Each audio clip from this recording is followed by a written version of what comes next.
Hello, students. MCs out of 7, 4. These are going to deal with percentages.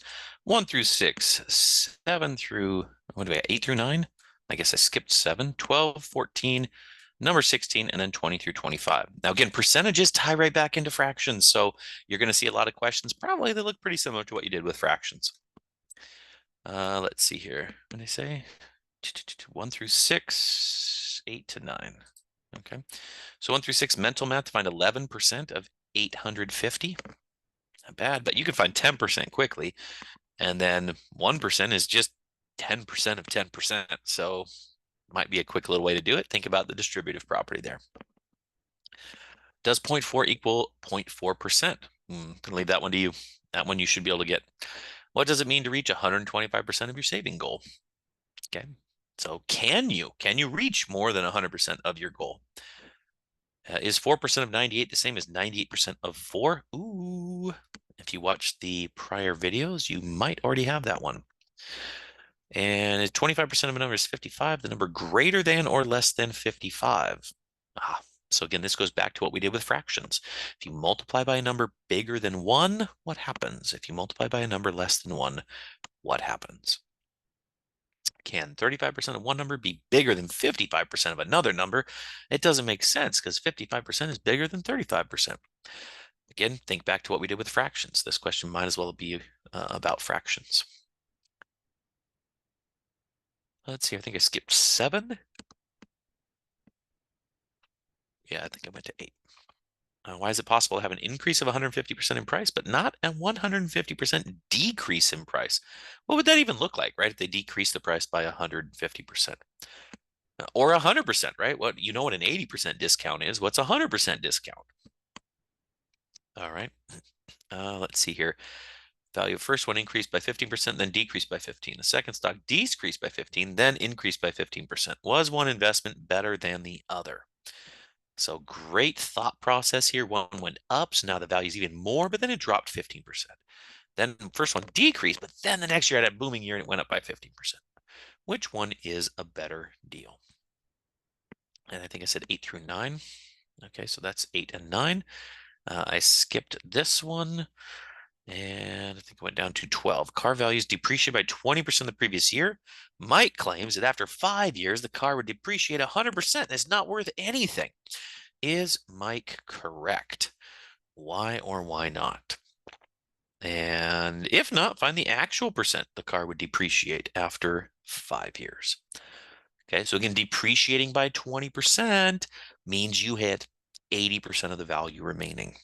Okay, think about that as we go forward. Question 13, 12, 13. Oh, I love this question. It's such a good question. 70% of the girls in the class wanted a prom and 60% of the boys wanted a prom. Is it possible that only 50% of the students wanted a prom? And then 70% of the girls wanted a prom, 40% of the boys wanted a prom. Is it possible 50% of the students wanted a prom? If you're going to answer these questions, and by the way, I love these questions for an exam because it really ties so many concepts together. But if 70% of the girls and 60% of the boys, is it possible only 50% of the students? You can rewrite this with fractions. You can rewrite this with decimals. But at the end of the day, you should be able to solve this and find what is the ratio of boys to girls, if you will, that would make this happen if it could happen.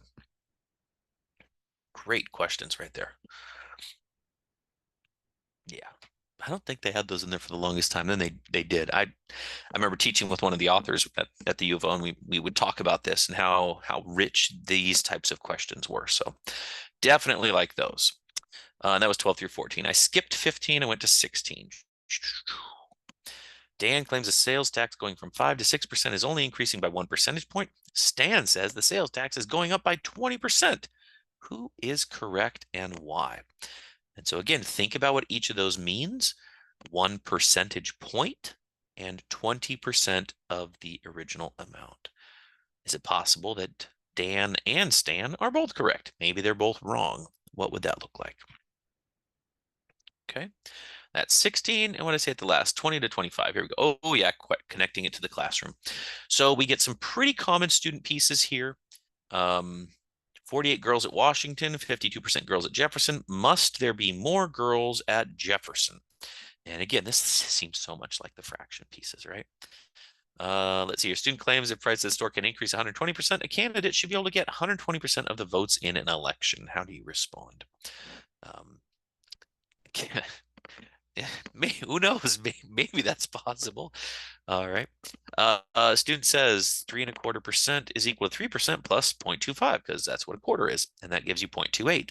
Is the student correct? Why or why not? Where's their misconception? What are they thinking of?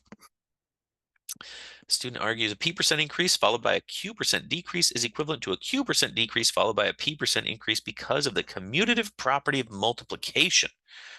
How do you respond? I wonder, is that always correct? Noelle read, women used to make 75 cents for every dollar. She says that means men were paid 25% more than women. Is she correct? Okay. So again, this is usually you've seen some either drawings, illustrations, or graphics of this, kind of saying here's how much a man would make, here's how much a woman would make. When you get into education, I should alert you to the fact that that is pretty much out the door. You have a salary scale that is fixed. Like at MiraCosta, you can go look it up. At any school locally for elementary schools, middle schools, you can look it up and they will tell you, here's how many years you had to work there. And if you work for this many years, here's how much you get paid. So you will not have a gender pay gap in education. Most of the time, the unions are very good at making sure that that's not the case. And lastly, 300 seniors, 250 juniors. Each grade is selling tickets for the school play. Seniors sold this many, juniors sold this many. And now they're going to ask the question here, which is, notices the bar for juniors is higher than the bar for seniors when they sold fewer tickets. Why is that the case? Okay. And that is the last one that I'm asking you to do. All right. So that takes care of, that's it. That's it for 7.4. Only one section left to go in the entire course for what we're doing in Math 105. So thank you for this. If you have questions, let me know. Otherwise, off you go.